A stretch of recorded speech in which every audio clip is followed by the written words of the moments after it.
దేవుడు పరిశుద్ధ నామానికి మీ అందరు కూడా వందనాలు. ఒక చిన్న వాక్యం చదువుకుందాము. ఆదికాండము 1వ అధ్యాయము 20వ వచనము.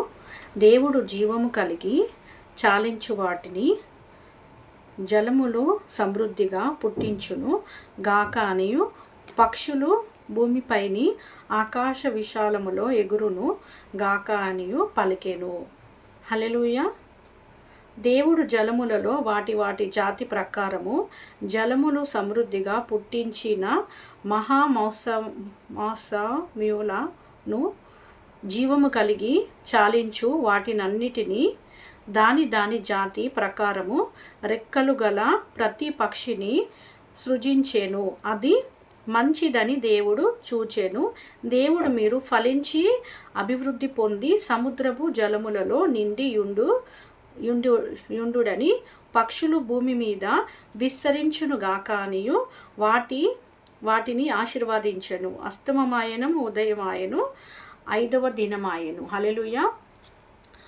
5వ దినము ఎప్పుడు వచ్చింది అంటే పక్షులని, ఆకాశంలో ఎగిన పక్షులని, భూమి మీద తిరిగే మూగజీవులని దేవుడు సృష్టించిండు.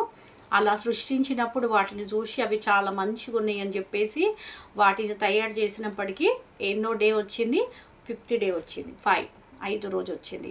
సో దేవునికి మహిమ కలుగును గాక. సో ఆదికాండంలో ప్రతి విషయంలో కూడా మొదటిగా ఏమి సృష్టించిండు, ఒక్కొక్కటి ఎలా దేవుడు తయారు చేసిండు. మరి 6వ దినమున రేపు చెప్తాను 6వ దినమున ఏం సృష్టించిండు దేవుడు అని. 5వ దినమున మాత్రము ఏం సృష్టించిండు అంట, ఆకాశంలో ఎగిరే పక్షులను, వాటి జాతి పక్షులను, జత పక్షులను, వాటన్నిటిని కూడా దేవుడు సృష్టించిండు. సో ప్రతి విషయంలో కూడా బైబిల్లో చాలా బాగా స్పష్టత ఉంది. దేవునికి మహిమ కలుగును గాక. చిన్న వాక్యం ఎందుకు కాదు, ప్రతి ఒక్క జీవితంలో ఒక ఆలోచన కలగజేస్తుంది.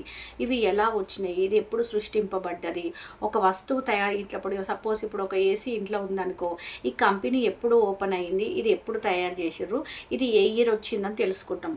అలాంటిది సృష్టిలో ఏమేమి ఉన్నాయి, ఇవి ఏమేమి ఎప్పుడు పుట్టినాయి, ఇవి ఎలా వచ్చినాయి, ఎవరు పుట్టించిండు వీటిని అని చెప్పేసి ఎవరికి కూడా స్పష్టత లేదు. చాలామందికి తెలియదు.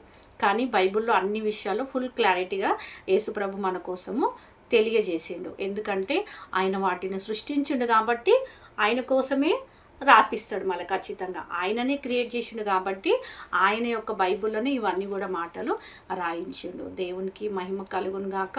రోజు ఉదయాన్నే 5 o'clock లైవ్ వస్తుంది, 5 నుంచి 6 వరకు లైవ్ ఉంటుంది.